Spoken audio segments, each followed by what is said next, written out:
I was sitting alone at table 17 when the ballroom doors opened. At first, nobody noticed. The band kept playing. Champagne glasses clinked. My younger sister, Brianna, laughed as she danced with her new husband beneath a chandelier that probably cost more than my car. Then 3 people in dark suits stepped inside. The music stopped. One of the men pulled out a badge. And suddenly every conversation in the room died. I will never forget the look on my mother's face. Not fear, confusion. Because for the first time in her life, she realized choosing Brianna over me wasn't going to save her from consequences. But to understand how the FBI ended up at my sister's wedding reception, I have to go back long before that night. Long before the ballroom, long before the investigation. Back to where everything started. I grew up outside Nashville, Tennessee. My father owned a small accounting business. My mother spent most of her life managing appearances. We looked like a successful family. We weren't. My younger sister, Brianna, was the center of every room she entered. Beautiful. Charismatic. The kind of person strangers remembered after meeting once. I was different, quiet, responsible, predictable. By 12 years old, I already understood the rules. I got second chances. I got expectations. If she forgot something, I helped. If she made mistakes, I understood. If she caused problems, I fixed them. That became my role. The fixer, the dependable daughter, the invisible one. Years passed. I became a financial compliance analyst for a regional bank. I liked numbers because numbers told the truth. People rarely did. Brianna bounced from job to job, relationship to relationship. Yet somehow she remained everyone's favorite, especially my parents. Then she met Trevor. Trevor Lawson was successful, charming, and wealthy. He owned a financial consulting company that seemed to be growing rapidly. My parents adored him instantly. Dad called him the son I never had. Mom bragged about him to everyone at church. Meanwhile, I noticed things. Little things, inconsistencies. Trevor always seemed to have money, but his business records didn't match the lifestyle. Not that anyone cared what I thought. Whenever I raised concerns, Brianna rolled her eyes. "You're just jealous." That became her favorite sentence. "You're just jealous." My parents believed it too. Eventually, I stopped trying. The engagement happened 6 months later. The wedding became the event of the year. Hundreds of guests, luxury venue, expensive decorations, everything perfect, at least on the surface. 3 months before the wedding, something unexpected happened. A former college friend contacted me. His name was Aaron. He worked for a federal financial crimes unit. Our conversation started casually. Then he mentioned a company under investigation. Lawson Strategic Consulting, Trevor's company. My stomach dropped. Aaron couldn't discuss details, but he asked a simple question. "Do you know Trevor Lawson personally?" I hesitated. Then I said yes. What followed changed everything. Over the next several weeks, I began noticing things I had ignored before. Fake addresses, questionable business filings, strange transfers between shell companies, missing disclosures. The deeper I looked, the worse it became. Millions of dollars, not thousands, millions. The evidence suggested investors had been misled for years. Some had lost retirement savings. Others had lost entire life savings. I reported everything I found, quietly, professionally. Not because I wanted revenge, because innocent people were getting hurt. When Brianna found out I had concerns, she exploded. "You always need to ruin things." I stared at her. "No, I just don't ignore red flags." She laughed. "That's why nobody likes you." That one hurt. Not because it was true. Because part of me still wanted her approval. Even then. Even after everything. The wedding day arrived. Beautiful weather. Perfect venue. Perfect family photos. My parents acted like royalty. Brianna glowed. Trevor smiled for cameras. And I sat quietly near the back, exactly where everyone expected me to be. During the reception, my mother gave a speech. Most of it was harmless. Then she looked directly at Brianna. "You always get the happy ending." The room laughed.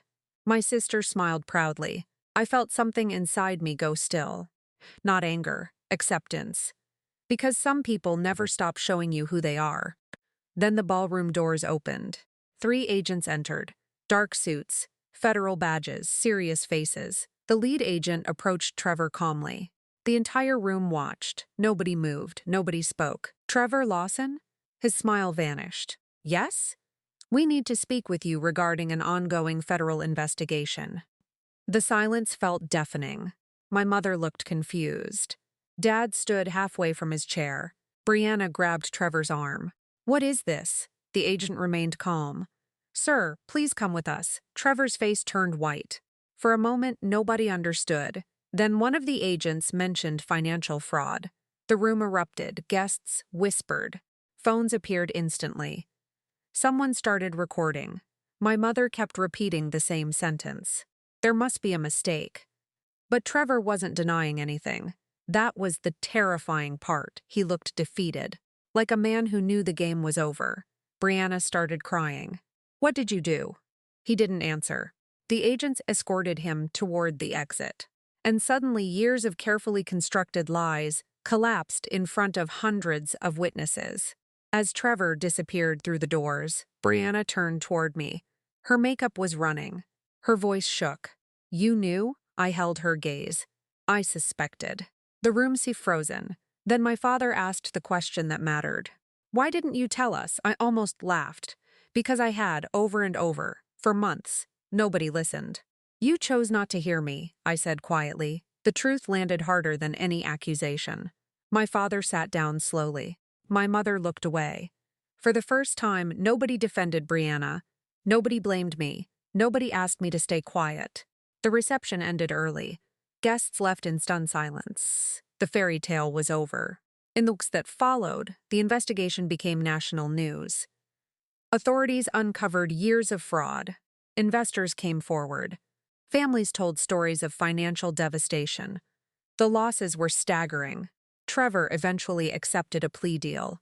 The evidence was overwhelming. Brianna moved back into a small apartment, not because she had nowhere else to go, because reality finally arrived, and reality rarely cares about appearances. Months later, my father called me. Just me, not Brianna, not Mom, me. We sat together on his porch one evening, watching the sun disappear behind the trees. After a long silence, he spoke. We should have listened. Simple words. But they carried decades of weight. I nodded. Neither of us cried. Some pain becomes too old for dramatic reactions. It simply settles. A year later, things looked different. Not perfect. Just honest. Brianna worked a regular job. My parents stopped pretending appearances mattered more than truth. And I finally stopped trying to earn love through sacrifice. Funny how life works. People think revenge feels like victory. It doesn't. The moment those FBI agents walked into that ballroom, I didn't feel triumphant. I felt sad. Because the people I loved had spent years choosing comfort over truth. And eventually, truth showed up anyway. It always does. Sometimes quietly, sometimes painfully, and sometimes carrying a federal badge. The moment the microphone hit the floor, the entire ballroom went silent. 1 second earlier, 300 guests had been applauding my sister. The next, 2 men in dark suits stepped through the reception doors and called her full name. "Rebecca Turner?" The smile vanished from her face. The band stopped playing. My mother dropped her champagne glass. And for the first time in 36 years, my sister looked genuinely afraid. Not embarrassed, not annoyed, afraid. I remember standing near the back wall, holding a cup of coffee I hadn't even tasted. Nobody was looking at me. Nobody ever did, at least, not until that night. But to understand why federal agents were calling my sister's name in front of 300 wedding guests, you have to understand what she had spent her entire life taking from me. I grew up in a small town outside Nashville, Tennessee. My parents loved both their daughters. At least that's what they always claimed. The problem was that Rebecca was loved loudly. I was loved quietly. Rebecca was beautiful, confident, the kind of girl who walked into a room and instantly became the center of it. I was the dependable one, the responsible one, the daughter who cleaned up messes. Whenever Rebecca got into trouble, My parents had the same response. She's young. She didn't mean it. You're older. Be understanding. Those words followed me my entire life. Be understanding. When Rebecca crashed Dad's truck at 17, I lent her money. When she dropped out of college, I helped pay her rent. When she bounced between jobs, I listened to endless excuses. Meanwhile, I worked, saved, planned, built a life. Or at least I tried to. Then I met Ethan. He wasn't flashy, he wasn't rich, but he was kind. For the first time in my life, I felt chosen. We dated for 2 years. When he proposed beside a lake one autumn evening, I thought my life was finally becoming my own. I should have known better. 3 months before our wedding, Rebecca suddenly became interested in spending time with us. Family dinners, weekend trips, barbecues. She always had a reason. At first I ignored it. Then I noticed the looks, the private jokes, the conversations that stopped whenever I entered the room. A cold feeling settled into my stomach. One rainy Tuesday afternoon, I left work early. I wasn't feeling well. I drove home expecting tea and a nap. Instead, I opened my front door and heard laughter upstairs. Rebecca's laughter. Ethan's laughter. The rest happened exactly how you think it did. Some memories never fade. Not because they're dramatic, because they're final. The moment you realize somebody you trusted was never who you believed they were. I found them together, in my house, in my future, and somehow that wasn't even the worst part. The worst part was my parents. My mother cried for Rebecca. My father asked everyone to stay calm. Rebecca kept saying she never meant for it to happen, and somehow I became the difficult one. The angry one. The unreasonable one. 6 weeks later, wedding invitations arrived. Their wedding, not mine, theirs. My mother actually wrote a note inside mine. Please don't make this harder for the family. The family. Funny how betrayal always becomes a family problem, once the victim refuses to stay quiet. I stopped arguing, stopped explaining, stopped trying. Instead, I focused on work. I was an accountant for a healthcare company. Numbers made sense. People didn't. That's when I discovered something strange. One afternoon, while reviewing vendor records for a charitable foundation, I noticed a familiar name, Rebecca Turner. At first I assumed it was coincidence. Then I saw the address. Then another record. And another. Money. Large amounts of money. Moving through organizations connected to people Rebecca worked with.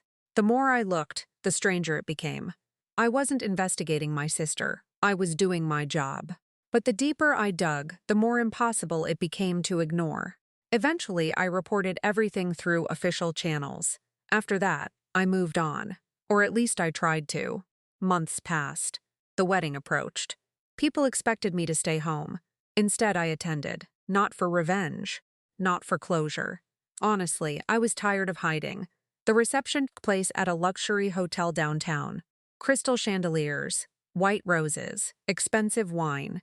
The kind of event designed to convince people everything was perfect. Rebecca loved every second of it. She floated through the room like royalty. My mother practically glowed with pride. My father kept giving emotional speeches. And Ethan, he avoided looking at me entirely. Cowards often do. By 9 o'clock, guests were dancing. The champagne was flowing. Laughter echoed across the ballroom. Then the doors opened. 2 men entered, dark suits, professional expressions, bad news wrapped in politeness. The room gradually quieted. One of them stepped forward. Rebecca Turner? My sister froze. I need to speak with you. Nobody moved. My mother stood first. There must be some mistake. The agent remained calm. We have a federal warrant. The entire room seemed to stop breathing. Rebecca's face turned white. Ethan looked equally terrified, and suddenly, everything made sense. Not just to me, to everyone. The whispers began immediately. Questions. Rumors. Confusion. The agent spoke quietly with Rebecca. Then they escorted her toward a side room. My mother followed, crying. My father kept demanding explanations. Guests stared openly now. Nobody cared about the wedding anymore. The perfect image had shattered. And once people see the truth, they can never unsee it. Later, details emerged. The foundation records I had reported months earlier had become part of a larger federal investigation. Several people were involved: financial fraud, false documentation, misappropriated charitable funds.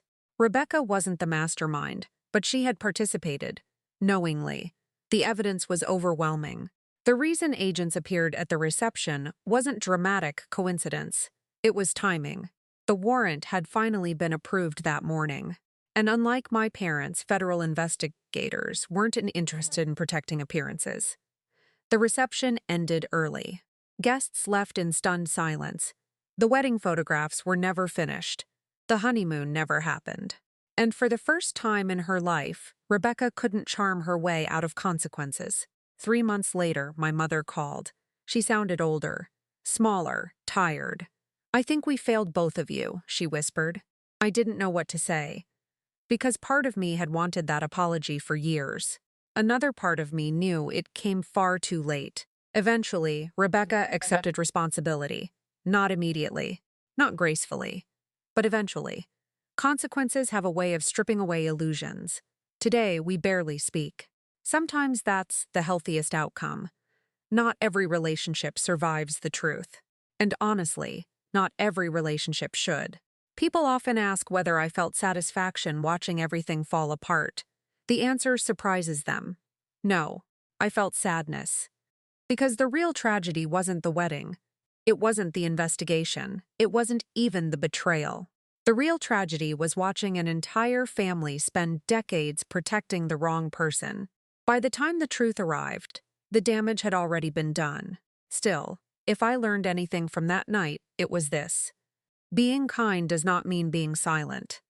Being patient does not mean accepting mistreatment. And sometimes the most important moment of your life isn't when someone finally faces consequences. It's when you stop carrying consequences that never belonged to you in the first place. The loudest laugh came from my mother. I still remember that, not because it was funny, because it hurt. I was sitting alone at table 17, near the back corner of the ballroom, while 300 wedding guests celebrated my younger sister's perfect day. Crystal glasses sparkled beneath golden lights. A live band played softly. People danced, smiled, drank champagne. And every few minutes, someone glanced at me with that same expressions: pity, curiosity, relief that they weren't me.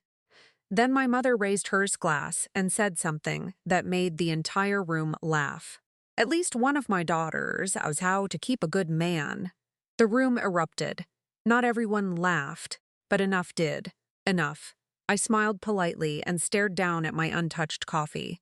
Because after everything that had happened, I had learned something important.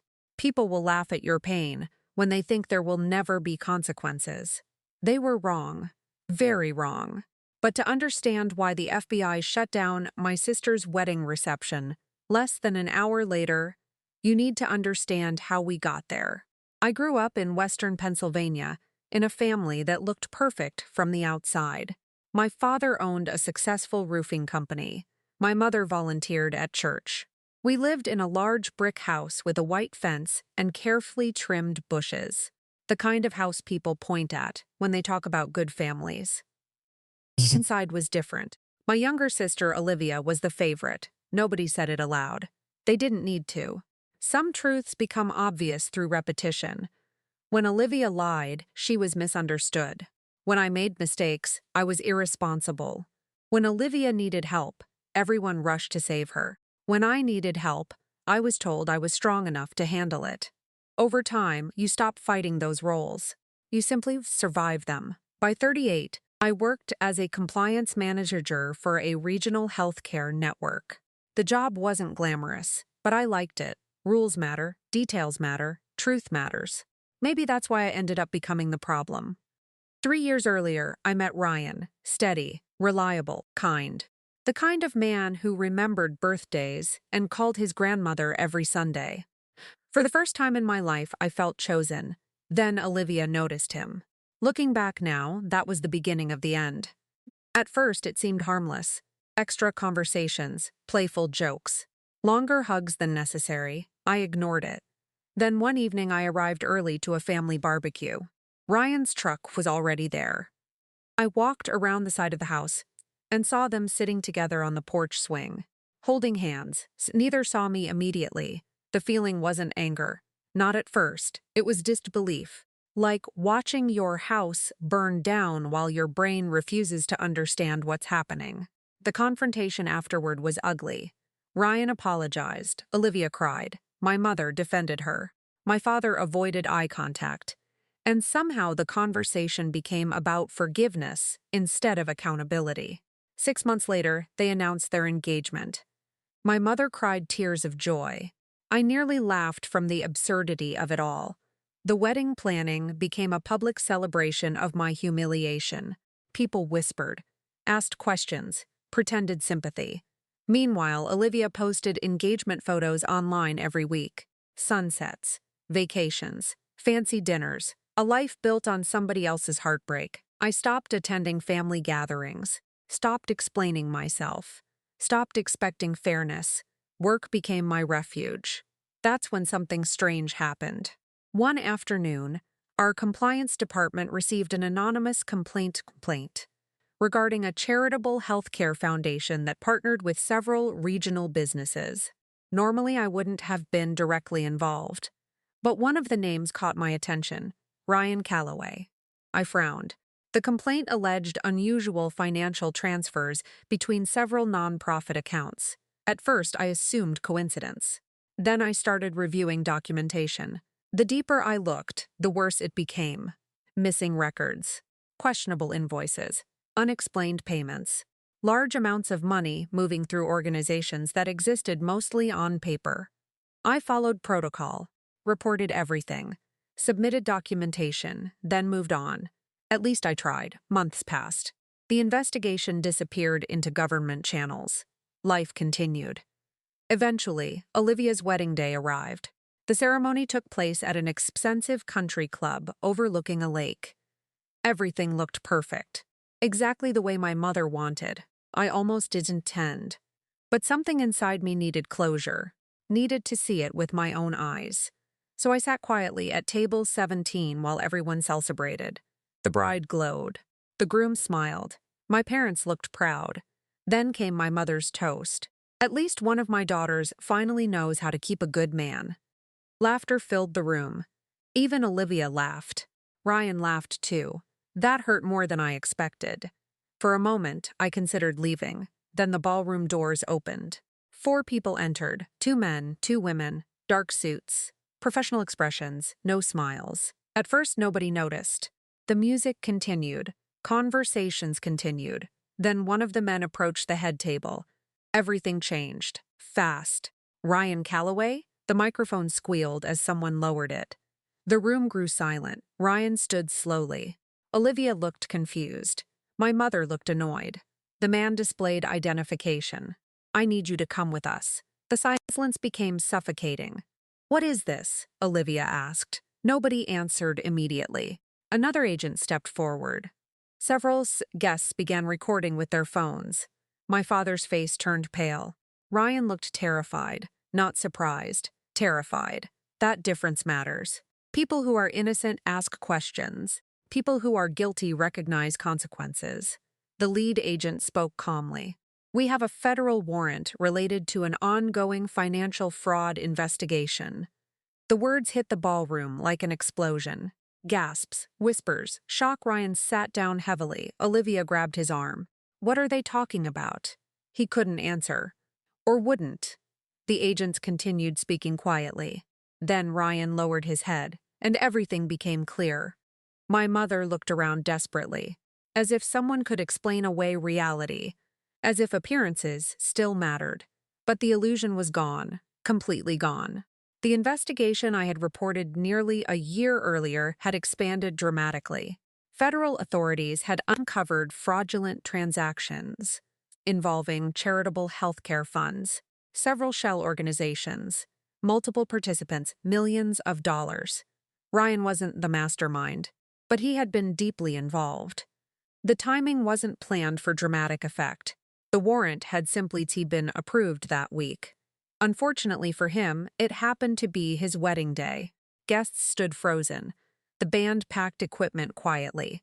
Champagne glasses remained untouched. Nobody knew what to say.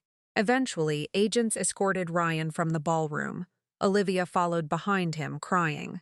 My father collapsed into a chair. My mother sat staring at the floor. For the first time in her life, she had no speech prepared. No explanation, no performance. Just reality. Raw and unavoidable. I stayed seated, silent, watching years of denial finally collide with truth. A few minutes later, my mother approached my table. She looked older than she had that morning. Older by years. Maybe decades, her voice trembled. You knew, I met her eyes. I knew enough to report what I found. She sat down slowly. Then something remarkable happened. For the first time in my entire life, she didn't defend Olivia. She didn't blame me. She didn't make excuses. She simply cried. The reception ended before sunset. Guests left quietly. The flowers remained. The wedding cake remained. The decorations remained. Only the fantasy disappeared. Months later, Ryan pleaded guilty to federal fraud charges. Several others did too. Olivia filed for divorce before their first anniversary. My family spent years repairing relationships that should never have been broken. Some wounds healed. Others didn't. But one lesson stayed with me. People often think justice arrives with anger, with revenge, with shouting. Sometimes it doesn't. Sometimes justice simply walks through a ballroom wearing a dark suit. And suddenly, everyone who laughed becomes very, very quiet. The first time I told my family Tane was wrong, they laughed. Not cruelly, not openly, just enough to make me feel small. My younger sister, Rachel, sat at the kitchen table smiling while my mother shook her head. You're imagining things again, Claire? Dad nodded. Not everybody is out to get someone. Rachel looked down at her coffee cup, hiding a smirk. I remember standing there feeling ridiculous, like maybe I really was the problem. Maybe I was jealous. Maybe I wanted to find flaws because Rachel's life looked so perfect. That explanation followed me for nearly 3 years, until the FBI showed up. But before that happened, my family spent a long time convincing themselves that Rachel could do no wrong. We grew up in a suburb outside Charlotte, North Carolina. My father owned a small accounting firm. My mother taught elementary school. We weren't wealthy. We weren't struggling. Just ordinary, at least from the outside. Inside our family, there were always 2 different standards. Rachel was charming, beautiful, funny. The kind of person who made strangers feel like lifelong friends within 5 minutes. I was quieter, more cautious. The daughter who double-checked details. The daughter who worried. The daughter who noticed things. Unfortunately, people rarely appreciate the person who notices things, especially when those observations make them uncomfortable. Growing up, Rachel could talk her way out of almost anything. Missed curfew, poor grades, broken promises. There was always an explanation, and somehow everyone believed it, including me for a while. Then adulthood arrived. The consequences became bigger, but the pattern stayed exactly the same. By 39, I worked as a financial compliance specialist for a regional bank. Numbers told stories. Transactions told stories. Paper trails told stories. Most people never realized that I did. Meanwhile, Rachel had become something of a local success story. She owned a consulting company, drove a luxury SUV, lived in a beautiful house, posted vacation photos constantly. People admired her, my parents especially. Mom bragged about her every chance she got.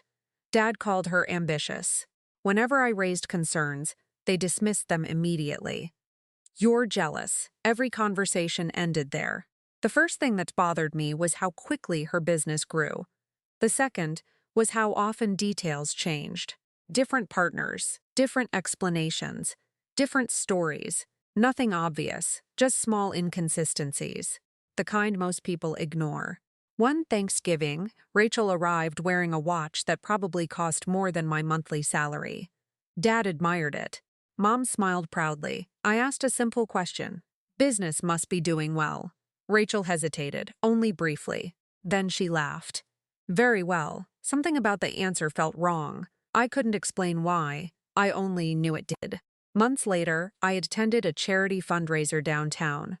Rachel happened to be there. Halfway through the evening, I noticed her speaking with a man I recognized from a previous internal banking investigation.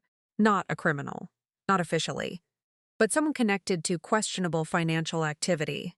Again, maybe it was coincidence, maybe. Still, the feeling stayed with me. I mentioned it to my parents.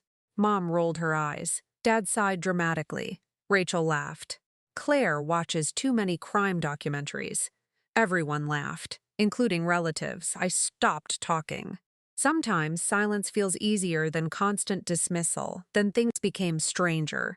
Rachel started purchasing expensive properties, luxury vacations, designer clothes, investment opportunities.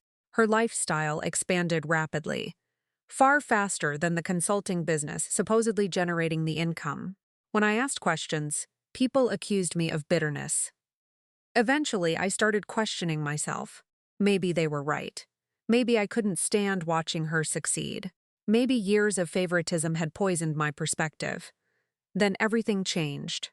One Tuesday morning, our bank received a federal information request regarding several businesses under investigation.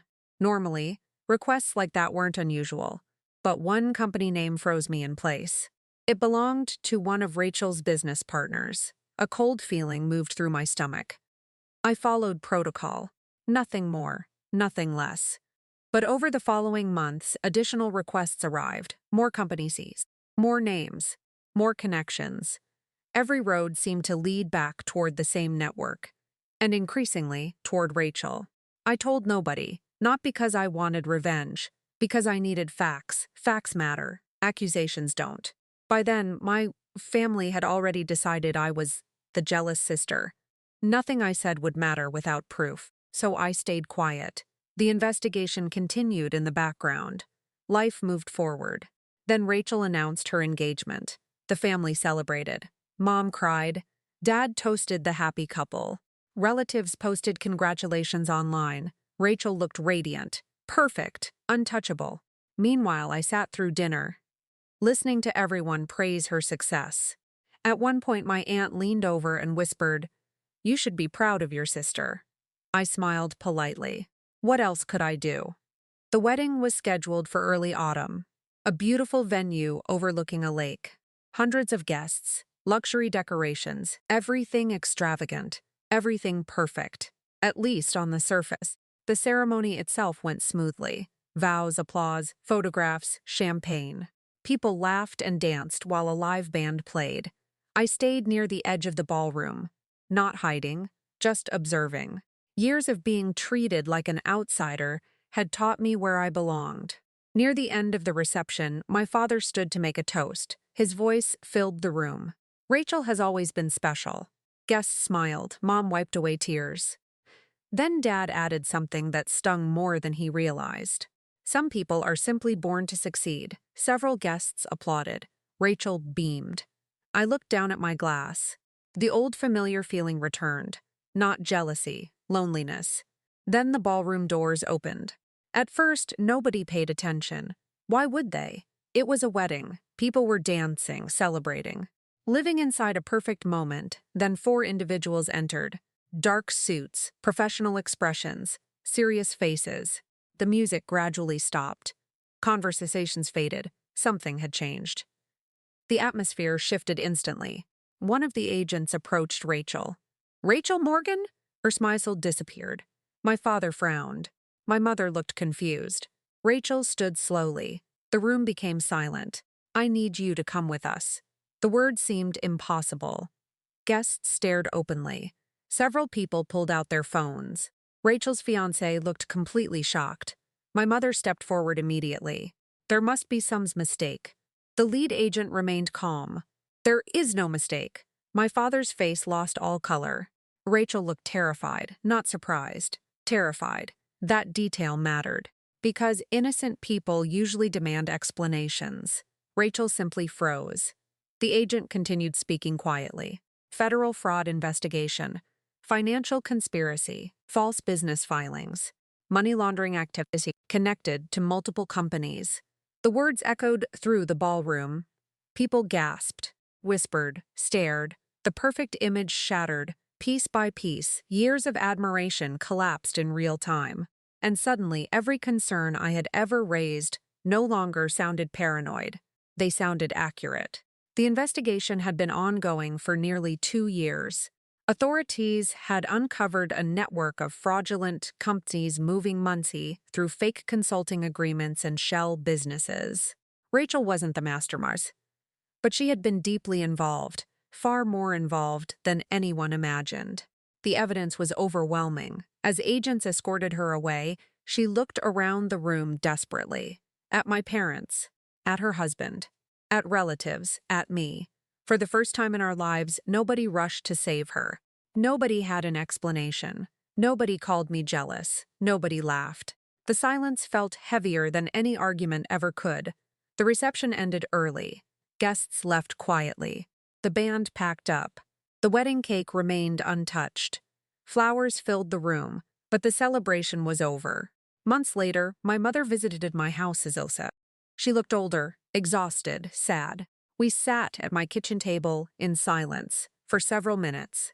Then she whispered something I never expected to hear. "You were trying to warn us." I nodded. Tears filled her eyes. We just didn't want to believe it. That was the tragedy. Not Rachel's downfall. Not the investigation. Not even the public humiliation. The tragedy was how many years our family spent protecting a lie because the truth felt uncomfortable. People often think jealousy sounds angry, but what my family called jealousy was actually observation. And sometimes the person everyone dismisses as bitter is simply the first person willing to see reality. The FBI didn't expose my sister that day. They exposed something much bigger. How easily people ignore warning signs when those signs threaten someone they desperately want to admire.